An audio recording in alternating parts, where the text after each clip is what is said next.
Kabajamtootaa fi hordoftoota keenya baga gara qophii odeeffannoo guyyaa irraa nagaan dhuftan. Har'a odeeffannoo garaa garaa mootummaa irraa argan fayyaa, nageenyaa fi idil-addunyaa irratti xiyyeeffatan isiniif qabannee dhiyaanneerra. Oduuwwan yeroo ammaa haala biyya keessaa fi alaa ibsan akkasumas jireenya hawaasummaa keenya irratti dhiibbaa qaban walitti qabnee isin biraan ga'uuf qophiidha. Odeeffannoo keenya keessatti dhimmoota siyaasaa, filannoo marsaa torbaffaa, rakkoo fayyaa uummata yaaddessaa jiru, haala nageenya Oromiyaa fi dhimmoota idil-addunyaa keessaa isa ijoo ta'an irratti bal'inaan isin hubachiisna.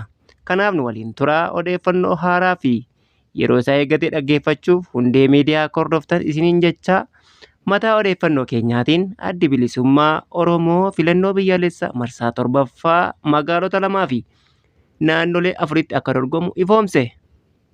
Itoophiyaatti waggaatti namoonni 80,000 kaanseriif yaalaa barbaaduun dhaabbilee fayyaa dhaqaa jiraachuun dhaga'ame. Waraanni bilisummaa Oromoo zoonii lixaa Qilxukaarraatti haleellaa raawwateen loltoota mootummaa miidhamuu isaanii beeksise. Dhaabbata mootummoota gamtoomaniitti galoo galaana Hormuz humna waraanaatiin banuun furmaata waaraa miti jedhan. Odeeffannoo keenya birootiin ammoo ajjeefamuun Alii Laarajaanii waliin walqabatee walitti bu'iinsi cimaa Iraan, Ameerikaa fi Israa'el gidduutti hammaachaa jiraachuu dhimmoota ijoo addunyaa morma hudhee qabedha. Kanaaf odeessa guutuu fi xiinxala keenya waliin wal bira qabnee isiniif dhiyeessineerra. Haga dhumaatti nu waliin turaa jechaa baliin oduu keenyaa kunooti.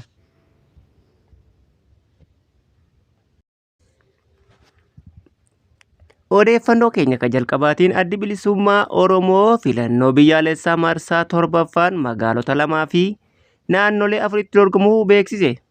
Bitootessa 9 bara 2018 akka lakkoofsa Itoophiyaatti addi bilisummaa Oromoo yookiin ABO'n filannoo biyyaalessaa marsaa torbaffaa baranaatiin magaalota Finfinnee fi Dirree Dhawaa akkasumas naannolee Oromiyaa, Hararii, Amaaraa fi yookiin godina saba Oromoo fi Beenishaangul Gumuz keessatti akka dorgomu beeksiseera.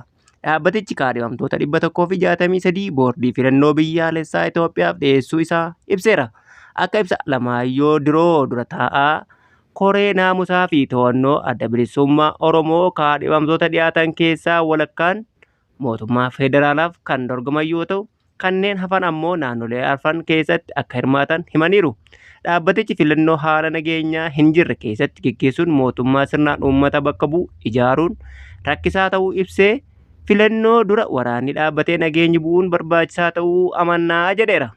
Akkasumas qaamoleen siyaasaa garaa garaa marii waltajjii tokko irratti gaggeessuun furmaata nagaa argachuun akka filatamu yaada dhiyeesseera. Haalli nageenyaa amma jiru sochii duulana filadhaa Finfinneedhaa ala gaggeessuun rakkisaa ta'uu ibsameera. Haa ta'u malee addi bilisummaa Oromoo filannoo irratti hirmaachuuf manifeestoo qopheeffatee hojiirra oolchaa jira jedhan. Manifeestoon dhaabbatichaa Oromiyaa giddu galeessa dimokiraasii, nageenyaa fi misooma taasisuuf karoorfame kan of keessaa qabu yoo ta'u, nageenyi ajandaa jalqabaa ta'uu ibsameera. Dabalataanis qonna ammayyeessuu, carraa hojii dargaggootaaf uumuu, oomisha nyaataa of danda'uu mirkaneessuu, agroo piroosesingii babal'isuu, bu'uuraalee misoomaa ijaaruu, mirga dubartootaa fi saboota kabachiisuu akkasumas olaantummaa seeraa mirkaneessuun sagantaalee keessatti hammatameera jedhan. Kana malees dhaabbatichi dinagdee biyyattii dhiibbaa dhaabbata maallaqa addunyaa IMF fi baankii addunyaa jalaa baasuu fi qaala'insa jireenyaa tasgabbeessuu irratti hojjechuuf karoorfateera jechuun ibsan. Addi bilisummaa Oromoo kaadhimamtootaa fi miseensota isaa leenjii siyaasaa kennuuf hojii hojjeteera ka jedhan garuu sababa rakkoo nageenyaatiin manifeestoo isaa guutummaatti uummataaf ibsuu akka hin dandeenye himameera. Haalli mijataan yoo uumame boordii filannoo biyyaalessaa Itoophiyaa waliin ta'uun uummata beeksisuuf qophii ta'uu ibseera. Dhaabbatichi filannoo irratti hirmaachuu isaa akka qabsoo nagaa itti fufsiisuutti ilaaluun haalli mijataa guutummaatti jiraachuu baatus carraa jiru fayyadamuun kaayyoo isaan galmaan ga'uuf hojjechaa jiraachuu beeksiseera. Dhuma irratti mallattoon filannoo adda bilisummaa Oromoo horooroo ta'uu ibsamee horooroon mallattoo seeraa, nageenya, walqixxummaa fi misooma waan ta'eef uummanni akka isa filatu waamicha dhiyaateera. Odeeffannoo keenya kabirootiin immoo waraana Oromiyaa keessa jiru furuuf marii nageenya agartuu siyaasaa mara hirmaachise kan haqa irratti hundaa'ee fi hunda mo'ataa taasisu adeemsisuun akka barbaachisu rogeeyyiin miidiyaa hawaasaa garaa garaa himan. Rogeeyyiin miidiyaa hawaasaa yaada isaanii marsaalee hawaasaa irratti qoodan mariin qaamolee wal falman hin hirmaachifne galtee siyaasaaf osoo hin taane bu'aa buusuu hin danda'u jechuun barreessaa jiru. Duulli mata duree obbolaa gidduutti waraanni haa dhaabbatu jechuun deemaa jiru gartuudhuma tokkoon deemaa jira ka jedhan namoonni yaada kennan akka kanaan furmaata fiduun rakkisaa akka ta'e dubbataa jiru. Maaliif jennaan ka'umsi rakkoo amma Oromiyaa mudate rakkoo siyaasaatii jedhu. Rakkoo siyaasaa kanaan ammoo gartuuleen siyaasaa garaagaraa gamaa gamana dhaabbatanii jiraachuu ibsaa jedhan. Gamaa gamana dhaabbannaan kun hanga wal waraanuu deemuus himan. Wal waraansa kanaan ammoo hunda caalaa kan gaaga'ama jiru erga uummata bal'aa ta'ee dubbachuun itti dabaluun ibsaniiru. Rakkoon gamaa gamana dhaabbachuun akkasumas wal waraanuun kun kan furmaata kan argatu marii siyaasaa gartuu siyaasaa hundaa hirmaachise haqa qabeessa ta'e hunda mo'ataa taasisuu danda'u adeemsuun akka ta'e himan. Haala amma jiruun garuu gareedhuma tokkoon mootummaan tolchatee waraanni obbolaa gidduutti haa dhaabbatu oofaa jira ka jedhan rogeeyyiin miidiyaa hawaasaa adeemsi akka kanaa galtee siyaasaa mootummaatiin ala rakkina hundee gadi fageeffate saba harkaa qabu furuuf kan danda'u akka hin taane ibsan.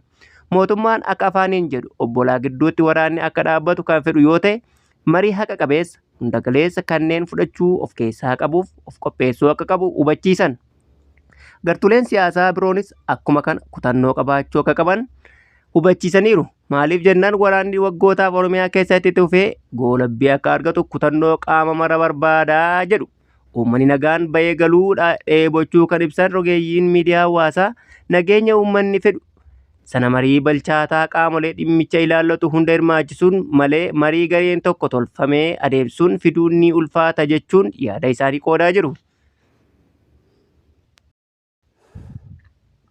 Odeeffannoo keenya kabirootiin ammoo Itoophiyaatti waggaatti namoonni 80,000 ol kaanseriif yaala barbaaduun dhaabbilee fayyaa dhaquun himame. Bitootessa 18 bara 2026 Itoophiyaa keessatti rakkoon dhaabbilee kaanserii dabalaa dhufuu isaa ministeerri fayyaa ibse. Akka ibsaa mootummaa kanaatti waggaa waggaatti namoonni gara 80,000 ol ta'an yaala kaanserii argachuuf gara dhaabbilee fayyaa akka dhaqan himameera. Isaan keessaa namoonni 6,000 ol kaanserii mar'umaaniitiin kan qabaman ta'uu eerameera. Hojii gaggeessaa olaanaan kutaa ittisaa fi to'annoo dhukkuboota daddarboo Dr. Hiwoot Solomoon akka jedhanitti kaanseriin rakkoo fayyaa hawaasaa cimaa ta'aa dhufuu fi yeroo gara yerootti dabalaa jiraachuun ibsaniiru. Akka ibsa isaaniitti kaanseriin mar'umaanii dhiirota biratti baay'inaan kan mul'atu yoo ta'u sadarkaa jalqabaa irratti argamaa jedhan. Dubartoota keessaa ammoo kaanseriin harmaa fi kan gadameessaa booda sadarkaa sadaffaa irratti argamaa jedhameera. Dabalataanis kaanseriin mar'umaanii yeroo dursanii adda baasuun ittisuuf yaalaan fayyisuu akka danda'amu hubachiisanii hawaasni hubannoo gahaa akka argatu waamicha dhiyeessaniiru. Ministeerri fayyaa sagantaa hubannoo uumuu fi ittisa addi bilisummaa Oromoo filachuun nageenya Oromiyaa mirkaneessuudha jedhan Jaalwaaqoo Noolee. Bitootessa 18 bara 2026 addi bilisummaa Oromoo yookiin ABO'n uummata keessaa bu'uura cimaa akka qabu ibsuun akka ibsa Jaalwaaqoo Noolee keessatti waajjirri adda bilisummaa Oromoo Guulallee keessatti qofa osoo hin taane onnee uummata Oromoo keessa jira jechuun mootummaa fi hawaasaaf dhaamsa dabarsaniiru. Ibsa isaanii keessatti kaayyoon adda bilisummaa Oromoo nageenya biyyaaf hojjechuu akka ta'e ibsanii dhaabbatichi nageenya fiduuf beekumsa ga'umsaa fi dandeettii gahaa akka qabu himaniiru. Kanaafuu filannoo keessatti adda bilisummaa Oromoo filachuun nageenya Oromiyaa mirkaneessuuf murteessaa ta'uu dubbatan. Jaalwaaqoo Noolee ibsa kana miidiyaalee biyya keessaaf waa'ee filannoo bara kanaa ilaalchisee ibsa kennaniin himameera. Ibsa isaanii yeroo haalli siyaasaa naannichaa walxaxaa ta'e keessatti filannoo nageenyaa fiduuf karaa ta'uu danda'a jechuun ibsameera. Odeeffannoo keenya kabirootiin ammoo waraanni bilisummaa Oromoo zoonii lixaa Kiltukaarraatti haleellaa raawwateen loltoota mootummaa miidhamuu isaanii beeksise. Bitootessa 17 bara 2026 zoonii lixa godina Wallagga lixaatti waraanni bilisummaa Oromoo yookiin WBO'n haleellaa loltoota mootummaa irratti fudhateen miidhaa jabaa fi salphaan adabuu ifoomse. Akka ibsa waraana bilisummaa Oromoo hundee miidiyaatti himanitti haleellaa barii barraaqaan aanaa Kiltukaarraatti raawwatameen loltoonni mootummaa 4 battalatti yoo ajjeefaman 7 ammoo madaa'uu isaanii ibsameera. Kanneen madaa'an keessaa madaa cimaa fi salphaan akka jirus eerameera. Wal waraansi yeroo dheeraaf Oromiyaa keessatti itti fufee jiru kun nageenya hawaasaa irratti dhiibbaa guddaa uumaa jiraachuun himameera. Sababni isaa waraanni mootummaa lolicha irraa lubbuun hafan hawaasatti haaloo qabachuun namoota nagaa hidhannoo homaa hin qabne maqaa isintu da'oo ta'eef jedhuu fi waraana bilisummaa Oromoof nyaata dhiyeessitan jechuun dararaa hawaasa nagaa irraan gahaa jiraachuu jiraattonni naannichaa loltoota mootummaan dararamaa jiraachuu himan. Jiraattonni naannichaa sochii waraanaa yeroo gara yerootti dabalaa dhufuun isaanii sodaa fi yaaddoo guddaa keessa akka jiran ibsaniiru. Haalli nageenyaa naannichaa ammallee kan hin tasgabboofne ta'uu himanii walitti bu'iinsi gareewwan lamaanii gidduutti itti fufuun jireenya hawaasaa irratti dhiibbaa cimaa geessaa jiraachuunis gabaafameera. Oduu gaddaatiin hidhattoonni mootummaa Arsii keessatti namoota nagaa irratti dhukaasa banuun ajjeechaa raawwachuun himame. Bitootessa 18 bara 2026 godina Arsii aanaa Balee Gaasgaaritti gochi nama gaddisiisu tokko raawwatamuu gabaafame. Obbo Turaa Huseen kan bulchaa ganda Mariiqaa Jaaroo turan sagantaa iftaaraa magaalaa Jaarootti geggeeffamaa ture irratti haasawaa taasisaa osoo jiranii hidhattoota mootummaa jechuun kan ibsaman irra haleellaa qawwee irratti raawwatameen lubbuu isaanii dhaban. Akka odeeffannoon mul'isuutti haleellaa kana keessatti dargaggoo Fuwaad jedhamus waliin ajjeefamuu ibsama. Namoonni biroos madaa'anii hospitaala seenuun isaanii himameera. Haalli ittiin dhukaasni sun raawwatame shakkisiisaa ta'uu fi akka tasaa qawwee harkaa ba'uun fakkeeffame irratti banamuu isaanii ibsama. Gochi akkasii yeroo ammaa keessatti babal'achaa jiraachuu fi qaamoleen mootummaa maqaa adda addaatiin namoota irratti tarkaanfii fudhachaa jiraachuunis himatamaa jira. Maddoonni odeeffannoo namoonni mootummaa irraa shakkaman tooftaa garaa garaatiin irratti tarkaanfii fudhatamaa jiraachuu itti dabaluun ibsaniiru. Gabaasni kun akka ibsutti haalli nageenyaa naannichaa hammaachuun uummata keessatti sodaa fi yaaddoo guddaa uumeera jedhan.